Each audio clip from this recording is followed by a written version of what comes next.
अस्सलाम वालेकुम dear students. आज हम आगे कंटिन्यू करेंगे अपने लेक्चर को। लास्ट लेक्चर में हम टाइप्स ऑफ मैट्रिसेस और साथ में उसकी जो एक्सरसाइज है 1.2 उसको कंप्लीट कर चुके हैं। आज हम स्टार्ट करेंगे एक्सरसाइज 1.3 को, लेकिन एक्सरसाइज 1.3 स्टार्ट करने से पहले कुछ ऑपरेशंस हैं जो हम सीखेंगे मैट्रिसेस की। लाइक मैट्रिसेस को ऐड कैसे किया जाता है, मैट्रिसेस को सब्ट्रैक्ट कैसे किया जाता है, और किसी भी रियल नंबर को कैसे मल्टीप्लाई किया जाता है मैट्रिक्स के साथ।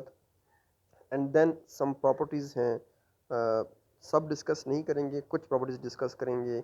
लाइक लॉज अगर हम कहें तो ज़्यादा बेहतर है। Like commutative law of matrices of with respect to addition, और associative law of matrices respect to addition, इनको डिस्कस करेंगे। सो इनसे जो रिलेटेड क्वेश्चंस होंगे, जो इजी क्वेश्चंस होंगे, वो आपको एज अ होमवर्क मिलेंगे। और जो थोड़े से कॉम्प्लिकेटेड होंगे वो मैं कोशिश करूँगा कि मैं वो खुद सॉल्व कर लूँ। तो साथ साथ आप लोगों ने अपनी नोटबुक्स को भी कंप्लीट करना है, और जो आपको होमवर्क मिलेगा वो भी साथ साथ करना है, क्योंकि by the end of week हम आपसे जितना भी एक वीक में हमने आपको पढ़ाया होगा उसका टेस्ट भी लेंगे।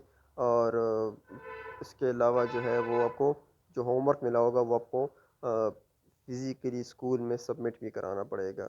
सो जो होमवर्क आपको डेली बेसिस पे मिलता है उसको साथ साथ आप करते जाएं। ओके, स्टार्ट करते हैं हम आज। स्टार्ट करते हैं addition and subtraction of matrices.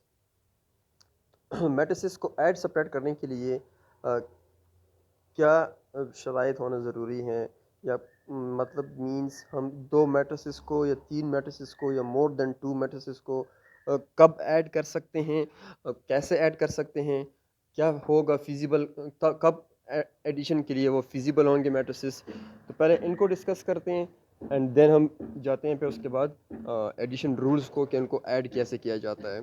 तो सबसे पहली बात ये है कि आया फर्स्ट क्वेश्चन ये माइंड में अराइज होता है कि आया हर मैट्रिक्स दूसरे मैट्रिक्स के साथ ऐड हो सकती है, या हर मैट्रिक्स दूसरे के साथ सब्ट्रैक्ट हो सकती है। सो इसका आंसर क्या होगा? अगर ऐड हो सकती है तो कैसे ऐड होगी, अगर ऐड नहीं हो सकती तो क्यों ऐड नहीं हो सकती, इन सब चीज़ों को हम डिस्कस करेंगे एंड देन इससे रिलेटेड जो क्वेश्चंस हैं वो सॉल्व करेंगे। सो जो फर्स्ट टॉपिक है इसका कि conformability of addition and subtraction of matrices. तो कन्फर्मेबिलिटी का मतलब ही यही है कि क्या दो मैट्रिसेस या मोर देन टू मैट्रिसेस का एडिशन या सब्ट्रैक्शन इज पॉसिबल और नॉट। सो पॉसिबल होगा सिर्फ और सिर्फ उस केस में जब दोनों या दो से ज़्यादा मैट्रिसेस को अगर आप ऐड कर रहे हैं तो उन मैट्रिसेस का जो ऑर्डर है वो सेम हो। अगर किसी भी दो मैट्रिसेस या मोर देन टू मैट्रिसेस का ऑर्डर सेम है तो हम उन मैट्रिसेस को आपस में ऐड और सब्ट्रैक्ट कर सकते हैं। लाइक फॉर एग्जांपल, अगर कोई मैट्रिक्स है उसका ऑर्डर है 2 क्रॉस 3, तो 2 क्रॉस 3 मैट्रिक्स के साथ कौन सी मैट्रिक्स ऐड होगी? 2 क्रॉस 3 वाली मैट्रिक्स ही ऐड होगी। 2 क्रॉस 3 मैट्रिक्स के साथ कोई और मैट्रिक्स ऐड या सब्ट्रैक्ट नहीं हो सकती। तो ये जो रूल है ये सिर्फ एडिशन और सब्ट्रैक्शन के लिए है। इसके बाद जो नेक्स्ट एक्सरसाइज होगी वहाँ पे हम मल्टीप्लिकेशन का भी सीखेंगे। मल्टीप्लिकेशन के लिए क्या कंफर्टेबिलिटी होती है? तो ये जो तीन ऑपरेशंस हैं, एडिशन, सब्ट्रैक्शन एंड मल्टीप्लिकेशन, ये पॉसिबल होती हैं मैट्रिसेस में, और डिवीजन मैट्रिक्स में पॉसिबल नहीं होती हैं। सो हमारे पास जो बेसिक ऑपरेशंस होंगी वो क्या क्या होंगी कि मैट्रिसेस को ऐड कैसे कर सकते हैं, सब्ट्रैक्ट कैसे कर सकते हैं, और दो मैट्रिसेस को मल्टीप्लाई कैसे कर सकते हैं। तो आज के केसेस में हमने क्या डिस्कस करना है लेक्चर में, स्पेशली डिस्कस करना है कि मैट्रिसेस को हम कैसे ऐड कर सकते हैं। सो ऐड करने से पहले हमने उसकी क्या करना, चेक करनी है, कन्फर्मेबिलिटी चेक करनी है कि आया इन मैट्रिसेस की एडिशन पॉसिबल है या नहीं है। So the first point is, अगर मैट्रिसेस का ऑर्डर सेम है तो वो मैट्रिक्स ऐड भी हो सकती है एज वेल एज सब्ट्रैक्ट भी हो सकती है। एग्जांपल देख लेते हैं। एग्जांपल है, ये हमें कोई एक मैट्रिक्स गिवन है, that is matrix A, this one, और दूसरी मैट्रिक्स है मैट्रिक्स बी गिवन है। अगर हम देखा जाए, मैट्रिक्स ए का ऑर्डर है 2 क्रॉस 2, कैसे? दो रोज हैं और दो कॉलम्स हैं। सिमिलरली बी का ऑर्डर भी है 2 क्रॉस 2, दो रोज दो कॉलम्स। सो ए और बी जो मैट्रिसेस हैं both have the same order, that is 2 cross 2। अगर दोनों का मैट्रिसेस का ऑर्डर सेम है तो हम कह सकते हैं कि ए एंड बी और कन्फर्मेबल हैं for addition as well as for subtraction. Like second example है कि सी मैट्रिक्स गिवन है और उसका ऑर्डर है 2 रोज हैं 3 कॉलम है 2 क्रॉस 3, और जो इसी के साथ जो सेकंड मैट्रिक्स है दैट इज डी मैट्रिक्स और उसका ऑर्डर है 3 क्रॉस 3, मीन उसमें 3 रोज हैं और 3 कॉलम्स हैं। तो इन दोनों का जो ऑर्डर है वो हमारे पास डिफरेंट है। अगर दो मैट्रिसेस का ऑर्डर डिफरेंट हो तो दोनों मैट्रिक्स ऐड नहीं हो सकती या सब्ट्रैक्ट नहीं हो सकती। तो यहाँ से मैं क्या कहूँगा कि C and D matrices are not conformable for addition and subtraction. So ये तो रूल है कि वो कब ऐड या सब्ट्रैक्ट हो सकती हैं। अब नेक्स्ट क्वेश्चन ये है, अगर कंफर्मेबल हैं दो मैट्रिसेस का ऐड होना एंड सब्ट्रैक्ट होना तो कैसे जो है वो ऐड होंगे। तो बहुत सिंपल सा इसका आंसर है कि अगर दो मैट्रिसेस का ऑर्डर सेम है तो जो सेम प्लेस वाला एलिमेंट होगा वो सेम प्लेस के साथ ही ऐड होगा, और सेम प्लेस वाला एलिमेंट जो है वो सेम प्लेस वाले एलिमेंट के साथ सब्ट्रैक्ट भी होगा। तो सेम प्लेस से हमारा क्या मुराद है, सेम प्लेस को समझने से पहले हम बता भी चुके हैं कि फिर मैं तो सब रिकॉल कर लेता हूँ कि आपको पता होना चाहिए कि कौन सी रो फर्स्ट है, कौन सी रो सेकंड है, कॉलम कौन सा कॉलम फर्स्ट है, कौन सा कॉलम सेकंड है, और कितने रोज हैं, कितने कॉलम्स हैं, ऑर्डर क्या है मैट्रिक्स का। ये चीज़ें आपको बिल्कुल क्रिस्टल क्लियर होनी चाहिए। लाइक अगर मैं ये दो मैट्रिक्स ले लेता हूँ, this is matrix A, this is matrix B, एक एग्जांपल है हमारे पास, इनको मैंने ऐड करना है। तो सबसे पहले मैं चेक करूंगा कि ए का ऑर्डर क्या है, दैट इज 2 क्रॉस 2, और बी का ऑर्डर क्या है 2 cross 2, both have the same order. So दोनों मैट्रिक्स की addition and subtraction both are possible. अब अगर ये पॉसिबल है तो नेक्स्ट हम देखते हैं कि इसका this 3 8 is the first row of that matrix, 4 0 is the first row of that matrix. Similarly 4 6 is the second row of that matrix, and 1 minus 9 is the second row of that matrix. And similarly 3 4 is the first column of this matrix, and 4 1 is the first column of that matrix. 8 6 is the column of second column of that matrix, and 0 minus 9 is the second column of that matrix. So आपको पता भी होगा, clear भी होगा, जो रोज होती हैं वो हॉरिजेंटल होती हैं, लाइक दिस, ये हॉरिजेंटल लाइंस होती हैं, और जो कॉलम्स होते हैं दैट आर वर्टिकल, मींस ऊपर से नीचे, और जो रोज हॉरिजॉन्टल होती हैं वो लेफ्ट से राइट, और जो वर्टिकल होते हैं वो फ्रॉम टॉप टू बॉटम। अब हम इनको ऐड कैसे करते हैं। ये जो एलिमेंट्स हैं, ये जो एलिमेंट है 3, लीडिंग एलिमेंट, ये फर्स्ट रो का फर्स्ट कॉलम का फर्स्ट एलिमेंट है। इसकी प्लेसमेंट क्या है, A11, मींस फर्स्ट रो में है, फर्स्ट कॉलम में है। सो इस ये जो एलिमेंट है ये ऐड होगा दूसरे मैट्रिक्स के फर्स्ट रो फर्स्ट कॉलम के एलिमेंट के साथ, और वो यहाँ पे है 4। सो 3 और 4 जो है वो आपस में ऐड होंगे, 3 एंड 4 को ऐड करें तो क्या आता है हमारे पास आंसर, दैट इज 7। अब फर्स्ट रो का सेकंड एलिमेंट दैट इज 8 और फर्स्ट रो का सेकंड एलिमेंट दैट इज 0, ये आपस में ऐड होंगे। 8 प्लस 0 बिकम्स 8, तो यहाँ पे क्या आ जाएगा आपके पास 8 आ जाएगा। इसी तरह आपने क्या कर लिया है, फर्स्ट रो को, दोनों मैट्रिसेस की जो फर्स्ट रो है उनको आपस में ऐड कर लिया है। अब हम सेकंड रो पे आएंगे। सेकंड रो का फर्स्ट एलिमेंट 4, और इस मैट्रिक्स में सेकंड रो का फर्स्ट एलिमेंट 4 आपस में ऐड होंगे, तो 4 प्लस 1 इज 5। इसी तरह सेकंड रो का second element 6 will be added to second row का सेकंड एलिमेंट दूसरे मैट्रिक्स का -9 है, और ये दोनों आपस में ऐड होंगे। सो 6 प्लस -9, इसको सिंप्लीफाई करने के लिए plus multiply by minus is -9। तो 6 -9, 6 के साथ प्लस साइन है, 9 के साथ नेगेटिव साइन है, दोनों साइन डिफरेंट हैं। जब साइन डिफरेंट होते हैं तो सब्ट्रैक्शन होती है और साइन बड़े का आता है। सो सब्ट्रैक्शन होगी तो 9 माइनस 6 इज 3, और साइन बड़े का आएगा। सो 9 जो है वो हमारे पास बड़ा है, उसका साइन है negative. So 6 minus 9 will becomes -3, और ये आपके पास यहाँ पे इसका आंसर गिवन है। और इसी को जो है उन्होंने फर्दर जो है वो डिटेल से सॉल्व किया हुआ है। तो this is the example for addition of two matrices. और सिर्फ एक बात को याद रखना है कि मैट्रिसेस कब ऐड हो सकते हैं, जब दोनों का ऑर्डर सेम होगा। सेम केस सब्ट्रैक्शन में भी है। दो मैट्रिसेस तभी हमारे पास सब्ट्रैक्ट हो सकते हैं जब दोनों मैट्रिसेस का जो है वो ऑर्डर जो है वो सेम हो। सो यहाँ पे जो हमारे पास एग्जांपल है, ए मैट्रिक्स है, सेम एग्जांपल है, ए बी मैट्रिक्स भी वही है और बी मैट्रिक्स भी वही है। हमें सिर्फ इनकी सब्ट्रैक्शन जो है वो फाइंड आउट करनी है। सो यहाँ पे लेफ्ट साइड पे लिखेंगे A minus B. So A is your A वाली matrix, minus B is your B वाली मैट्रिक्स। अब इन दोनों मैट्रिक्स का ऑर्डर सेम है, इनको सब्ट्रैक्ट करेंगे। Subtraction is possible because order is same. और जिस तरह हमने ऐड किया है कॉरेस्पॉन्डिंग एलिमेंट को दूसरे मैट्रिक्स के कॉरेस्पॉन्डिंग एलिमेंट के साथ, सिमिलरली ये काम हम यहाँ पे भी करेंगे। लेकिन सिर्फ फ़र्क ये होगा कि वहाँ पे आप ऐड कर रहे थे और यहाँ पे हम सब्ट्रैक्ट कर रहे हैं, बाकी procedure will be the same.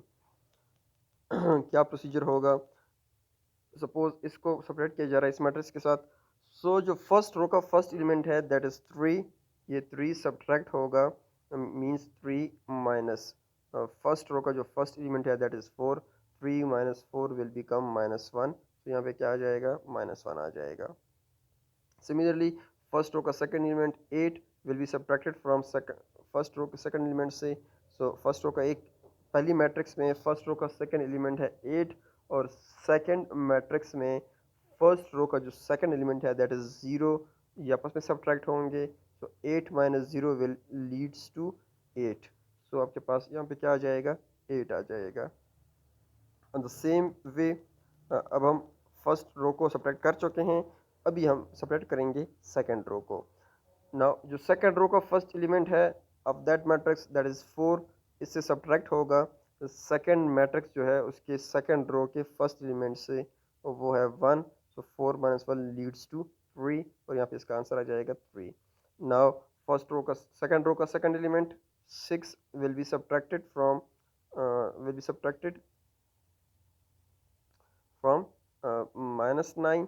So minus into -9, और minus into minus is plus.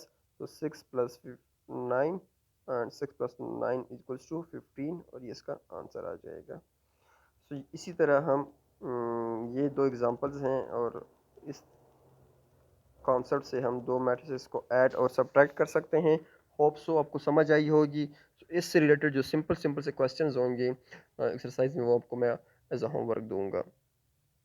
Next one है multiplication of a matrix bye a real number. जब आप किसी भी मैट्रिक्स को किसी एक कांस्टेंट रियल नंबर से मल्टीप्लाई करते हैं, तो इसका सिंपल मतलब यही है कि उस एक नंबर को, जो स्पेसिफिक नंबर है, उसको मैट्रिक्स के तमाम के तमाम एलिमेंट्स के साथ इंडिविजुअली मल्टीप्लाई कर दें।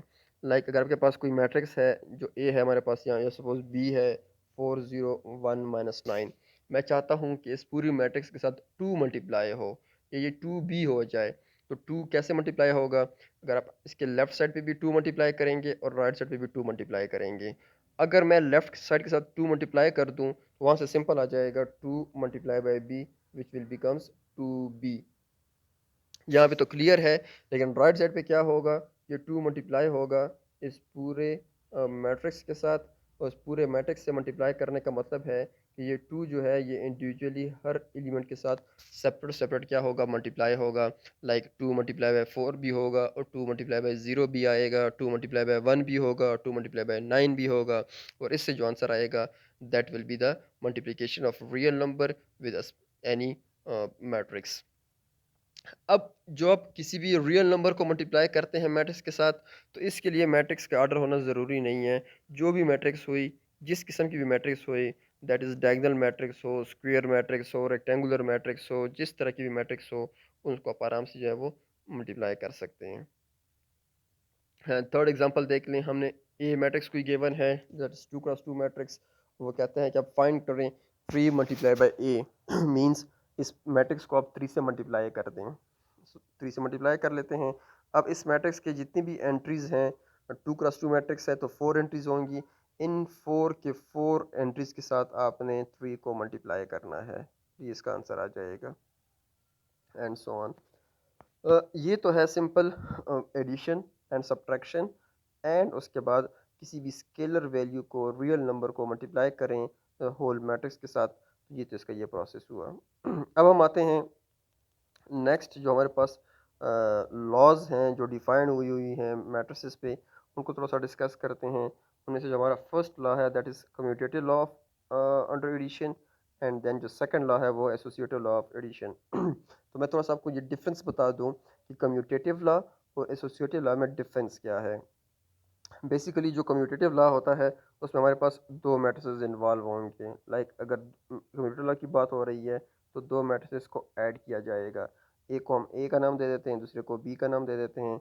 सो ए प्लस बी करें, राइट एडिशन करें या लेफ्ट एडिशन करें, B plus A both well same.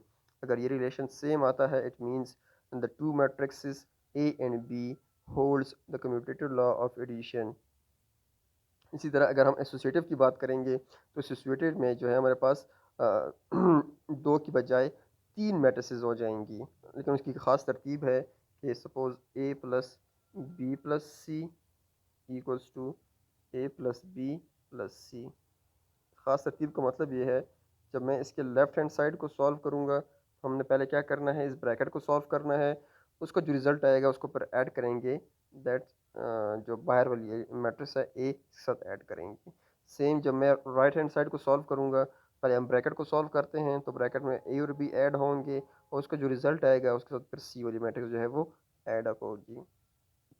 So associative और कम्यूटेटिव में क्या फ़र्क है? एसोसिएटिव में तीन मैट्रिसेस इन्वॉल्व हो जाएंगी और कम्यूटेटिव में दो मैट्रिसेस इन्वॉल्व हो जाएंगी।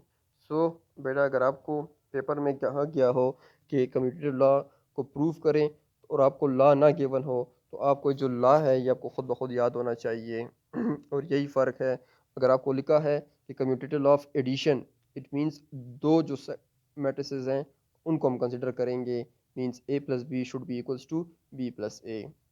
इसी तरह अगर एसोसिएटिव लॉ का जिक्र आ जाता है तो आपको दो के बजाय फिर तीन मैट्रिसेस पे जाना पड़ता है।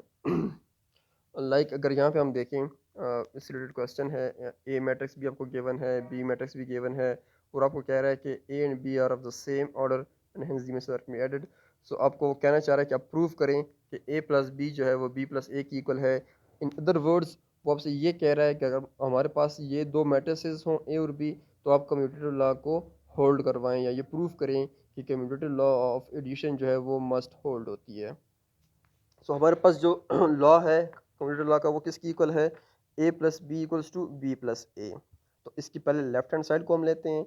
जब भी किसी चीज़ को इक्वल शो करना होता है आप लोगों को, तो आप उसकी लेफ्ट हैंड साइड को सॉल्व करते हैं और उसके राइट हैंड साइड को सॉल्व करते हैं, और फिर देखते हैं कि दोनों साइड से आंसर सेम आए हैं या नहीं आए हैं। अगर दोनों से सेम आए होते हैं तो हम कह देते हैं कि left hand side is equals to right hand side, और आपको जो गिवन है फार्मूला है लॉ है वो होल्ड कर गया है, सिंपल। अगर वो इक्वल नहीं आते हैं तो हम कहते हैं कि जी sorry to say A plus B is not equal to B plus A, और इस केस में जो है हमारे पास कम्यूटेटिव लॉ होल्ड नहीं होती है। लेकिन एक बात ज़हन में याद रखें कि commutative law of addition of matrices always holds, ये हमेशा होल्ड होगा। अगर आपके साथ प्रॉब्लम कर रहा है किसी क्वेश्चन में होल्ड नहीं हो रहा आपसे, इट मीन्स आपकी कैलकुलेशन में एरर है, कोई ना कहीं पे आपने मिस्टेक की है। इसको मस्ट मस्ट मस्ट जो है वो होल्ड होना चाहिए। ओके, अब इसको चेक करते हैं। तो पहले हम सॉल्व करेंगे लेफ्ट हैंड साइड को, that is A plus B. A plus B का मतलब है कि पहले ए मैट्रिक्स लिखा जाए, फिर प्लस और फिर बी वाली मैट्रिक्स लिखी जाए, और फिर इन दोनों मैट्रिक्स को ऐड किया जाए। अब ऐड करने का वही सेम प्रोसीजर, फर्स्ट रो का फर्स्ट एलिमेंट ऐड होगा फर्स्ट रो के फर्स्ट एलिमेंट के साथ, that is 2 will be added with -2, and 2 प्लस -2 will leads to 0। Similarly first row का सेकंड एलिमेंट 5 और फर्स्ट रो का सेकंड एलिमेंट 1, ये आपस में ऐड होंगे, दैट इज़ 5 प्लस 1, और 5 प्लस 1 किसकी इक्वल होता है, 6 की इक्वल होता है। सिमिलरली सेकंड रो का फर्स्ट एलिमेंट और सेकंड रो का फर्स्ट एलिमेंट ये आपस में ऐड होंगे, दैट इज़ 4 प्लस -3। तो इसको सॉल्व करने के लिए क्या तरीका है, plus multiply by minus will be -4 -3, and 4 -3 is 1, तो यहाँ से आ जाएगा 1। And similarly 7 will be added with 6, और 7 प्लस 6 इज़ 13। सो ये जो आपके पास मैट्रिक्स आई है 0 6 1 13 वाली, that is A plus B means left hand side है हमारे पास। अब हम बी प्लस ए करेंगे और चेक करेंगे लेफ़्ट और राइट से आंसर सेम आते हैं या नहीं है। Now we will go with right hand side. Right hand side में हम क्या करेंगे, बी प्लस ए, तो पहले बी मैट्रिक्स को लिखा जाए, फिर प्लस, फिर ए मैट्रिक्स को लिखा जाए, and then the same addition rules will be applied, that is first row का first element should be added with first row first element, minus two plus two will zero, and first row का second element will be added with the first row second element, that is one plus five, वहाँ से six. Similarly second row को भी add करेंगे और वहाँ से 113 आ जाएगा। अगर आप ये जो आपके पास आया है अभी, ये राइट हैंड साइड से आया है, that is B plus A. अब अगर मैं लेफ्ट हैंड साइड को चेक करूँ, राइट को चेक करूँ, both are the same matrices, so यहाँ से हम कह सकते हैं कि A plus B equal to B plus A, and hence the commutative law of addition between A and B holds. और सेम इसी तरह एग्जांपल हमारे पास होगी एसोसिएटिव लॉ के लिए भी। अब जो लॉ है बेसिकली ये मुझे याद होना चाहिए, A plus bracket B plus C should be equals to A plus B bracket के अंदर एंड देन प्लस सी, और सेम एडिशन का रूल यूज़ करके इसको हम क्या करेंगे, प्रूफ करेंगे। अब प्रूफ करने के लिए क्या करना पड़ेगा, पहले मुझे लेफ्ट हैंड साइड लेनी पड़ेगी, और फिर लेफ्ट हैंड साइड से जो आंसर आएगा उसको मैं सेव कर लूँगा, and then right hand side को मैं सॉल्व करूँगा, और राइट हैंड साइड से जो आंसर आएगा उसको भी सेव कर लूँगा, एंड देन चेक करूँगा कि लेफ्ट और राइट से जो आंसर आए हैं दीज आर सेम और नॉट। और ये बात यहाँ पे याद रखें कि जिस तरह commutative law of addition hold होती है मैट्रिसेस में, सेम इसी तरह एसोसिएटिव लॉ ऑफ एडिशन जो है वो होल्ड होती है। आगे जब हम पढ़ेंगे मल्टीप्लिकेशन को, तो वहाँ पे भी कम्यूटेटिव लॉ होगी, वहाँ पे भी एसोसिएटिव लॉ होगी, लेकिन वो कम्यूटेटिव लॉ या वो associative law respect to multiplication होगी, उनके बीच में मल्टीप्लाई का साइन होगा। यहाँ पे हम सिर्फ एडिशन को पढ़ रहे हैं, तो यहाँ पे हम सिर्फ जो कम्यूटेटिव लॉ है और एसोसिएटिव लॉ है उसमें सिर्फ एडिशन की ही बात कर रहे हैं। Okay, A B C matrix हमें गिवन है। ए बी सी मैट्रिक्स में जब हम लेफ्ट हैंड साइड को सॉल्व करते हैं like A plus B plus C, तो जैसे कि आपको पता है कि हम जब भी मैथमेटिक्स में एक्सप्रेशन को सिंप्लीफाई कर रहे होते हैं, तो सबसे पहले हमारा काम होता है कि हम ब्रैकेट को सिंप्लीफाई करें। तो जो ब्रैकेट के अंदर जो दो मैट्रिसेस ऐड हो रही हैं, दैट इज़ बी एंड सी, उनको आपस में पहले ऐड करते हैं। पहले इनको ऐड किया जाता है एडिशन रूल्स, और यहाँ से जो आंसर आता है लाइक वो आंसर आता है 7 माइनस 7 7 7, एंड देन इस आंसर को ऐड किया जाता है मैट्रिक्स ए के साथ, तो ये आपके पास एक लेफ्ट हैंड साइड से एक आंसर आ जाता है। नाउ जब हम राइट हैंड साइड को सॉल्व करते हैं, अगेन इसी तरह पहले ब्रैकेट को सॉल्व करेंगे। नाउ ब्रैकेट में ए और बी हैं, तो ए और बी को ऐड किया गया है, वहाँ से आंसर आया है ये वाला, इस आंसर को ऐड करते हैं सी के साथ, एंड वहाँ से आंसर आ जाता है ये, इसके पास राइट हैंड साइड आंसर आ जाती है। सो लेफ़्ट और राइट के आंसर को अगर आप देखें जाए तो बोथ आर सेम, और अगर ये सेम है तो आपके पास ये जो एसोसिएटिव लॉ है ये होल्ड हो जाती है। ठीक है बेटा। इसके बाद अपने क्या करना है, एक्सरसाइज पे आएंगे। क्वेश्चन वन जो है इंतहाई आसान, इसको आपने खुद सॉल्व करना है। टू को जो है वो आपने खुद सॉल्व करना है। थर्ड क्वेश्चन मैं करवाऊंगा। फोर आपने खुद सॉल्व करना है। फाइव भी मैंने सॉल्व करवाया हुआ है, और सिक्स भी शायद मैंने सॉल्व करवाया है। एंड देन जो एसोसिएटिव लॉ के क्वेश्चन है वो आपने खुद करने हैं, क्वेश्चन नंबर 11 और 12, ये भी होमवर्क होंगे। ओके, ज़रा फर्स्ट क्वेश्चन पे आते हैं। फर्स्ट क्वेश्चन में लिखा है A and B B 2/3 matrices, means A और बी का जो ऑर्डर है दैट इज सेम। ए और बी दोनों का ऑर्डर क्या है, हम यहाँ पे हम लिख लेते हैं order of A is equals to 2/3, means 2/3, और जो ऑर्डर ऑफ बी मैट्रिक्स है उसका ऑर्डर होगा 2/3, both have the same order. और सी डी का जो है वो स्क्वायर मैट्रिक्स है, 2 स्क्वायर मैट्रिक्स है, मींस ऑर्डर ऑफ सी जो है वो 2 स्क्वायर मैट्रिक्स का मतलब है कि 2 क्रॉस 2 वाली मैट्रिक्स है। ऑर्डर ऑफ डी का मतलब है कि ये भी हमारे पास 2 स्क्वायर मैट्रिक्स है, मींस 2 क्रॉस 2 मैट्रिक्स है। अब यहाँ पे उन्होंने हमें देखा जाए तो पूरा ऑर्डर नहीं लिखा कि 2/2 या 2/3 या 2/5, सिर्फ क्या लिखा है 2 स्क्वायर मेथड। तो जब भी स्क्वायर मेथड का नाम आ जाता है या जिक्र आ जाता है, तो हमें डायरेक्ट हमारे माइंड में क्लिक करनी चाहिए कि स्क्वायर मैट्रिक्स वो मैट्रिक्स होती है जिसमें number of rose and columns और इक्वल। अब अगर उसने लिखा है 2 स्क्वायर मैट्रिक्स, मीन्स उसमें 2 रोज हैं, अब अगर 2 रोज़ हैं तो कॉलम भी 2 होंगे। अगर उसने लिखा होता 3 स्क्वायर मैट्रिक्स मीन्स उसमें 3 रोज़ हैं। अगर 3 रोज़ हैं तो फिर कॉलम भी 3 होंगे, तभी वो स्क्वायर मैट्रिक्स बनेगी। तो ये 4 मैट्रिसेस के ऑर्डर्स हमें गिवन हैं और वो पूछना क्या चाह रहा है, which of the following matrices operation are defined for those which are defined give the dimension of the resultant matrix।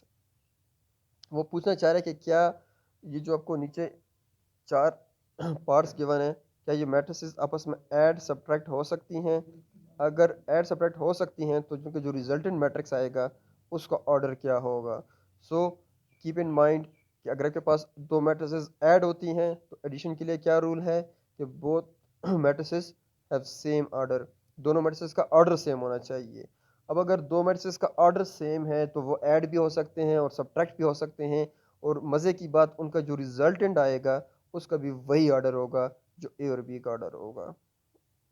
सो यहाँ पे हमने बताना है कि क्या ये मैट्रिसेस ऐड हो सकते हैं, ऐड नहीं करने, सिर्फ बताना है कि ऐड हो सकते हैं। और दूसरी बात क्या बतानी है, अगर ऐड हो सकते हैं तो उसका रिजल्टेंट क्या होगा, मतलब उसका जो रिजल्ट आएगा उसका ऑर्डर क्या होगा। तो ए और बी, पहले ए और बी हैं, दोनों का ऑर्डर सेम है, इनका एडिशन पॉसिबल है, और एडिशन पॉसिबल है तो इनका जो रिजल्टेंट आएगा ए प्लस बी का, उसका ऑर्डर भी 2/3 ही होगा। सिमिलरली बी प्लस डी, अब बी का ऑर्डर चेक कर लें और डी का ऑर्डर चेक कर लें, बोथ और डिफरेंट।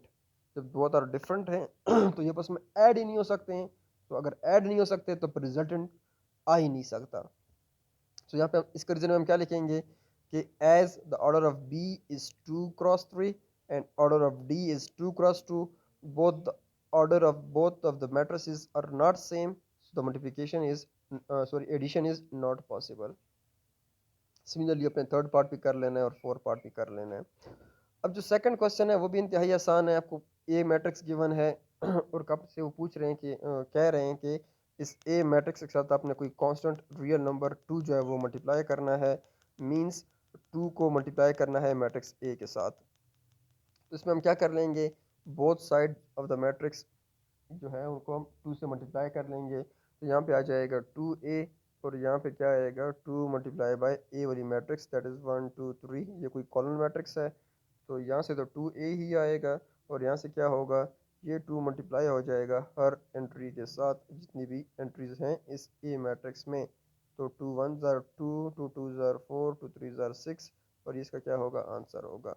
एंड सिमिलरली आपने इसको जो पार्ट बी है उसको भी अपने मल्टीप्लाई करना है या सिंप्लीफाई करना है, सॉल्व करना है, that will be your homework. Okay, I hope you are getting all these things. आसान से आसान चीज़ें हैं।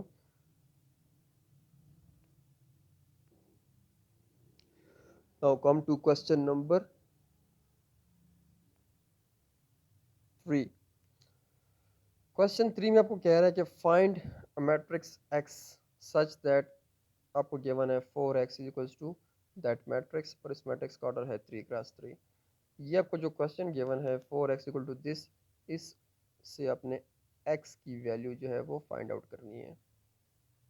सो कॉमन सेंस की बात है, अगर 4x जो है वो इस मैट्रिक्स की इक्वल है, यहाँ से मुझे सिर्फ x चाहिए, इट मीन्स x के साथ जो 4 लिखा गया है, इस 4 को यहाँ से रिमूव करना है, ख़त्म करना है।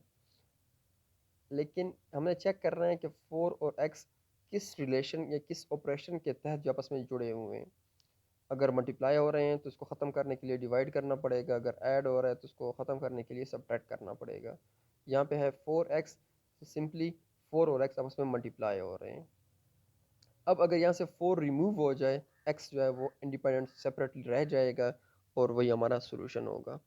सो हमने क्या करना है, डिवाइडिंग 4 ऑन बोथ साइड से हम 4 को जो है वो डिवाइड कर लेते हैं। तो यहाँ से आ जाएगा 4x/4, और यहाँ पे आ जाएगा 1/4 इंटू दैट मैट्रिक्स।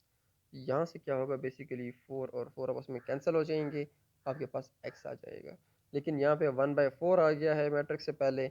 अब अपने क्या करना है, इस 1/4 को मल्टीप्लाई करना है through to each and every element of that matrix. तो ये 1/4 मल्टीप्लाई होगा 1 के साथ भी, 2 के साथ भी, 1 के साथ भी, अगेन 4 के साथ, 2 के साथ, 3 के साथ, -1 के साथ, 9 के साथ, 7 के साथ, सबके साथ मल्टीप्लाई किया है। जहाँ जहाँ पे मुझे लगा है कि यहाँ पे मज़ीद सिम्प्लिफिकेशन हो सकती है या कैंसिल हो सकते हैं, वहाँ पे कैंसिल करेंगे और या सिंपलेस्ट फॉर्म में कन्वर्ट करेंगे। और जहाँ जहाँ को लगता है कि यहाँ पे सिंपलेस्ट फॉर्म में कन्वर्टेड है ऑलरेडी, इससे ये मज़ीद सिंप्लीफाइड नहीं हो सकता, तो उसको उसी तरह रहने देंगे और ये आपका सोल्यूशन हो जाएगा। क्वेश्चन नंबर 4 जो है आपके लिए होमवर्क है। क्वेश्चन 5 में है ए मैट्रिक्स गिवन है और बी मैट्रिक्स गिवन है। वो आपसे कह रहे हैं कि ए प्लस टू बी जो है वो सी की इक्वल अगर हो तो आपने सी की वैल्यू फाइंड करनी है।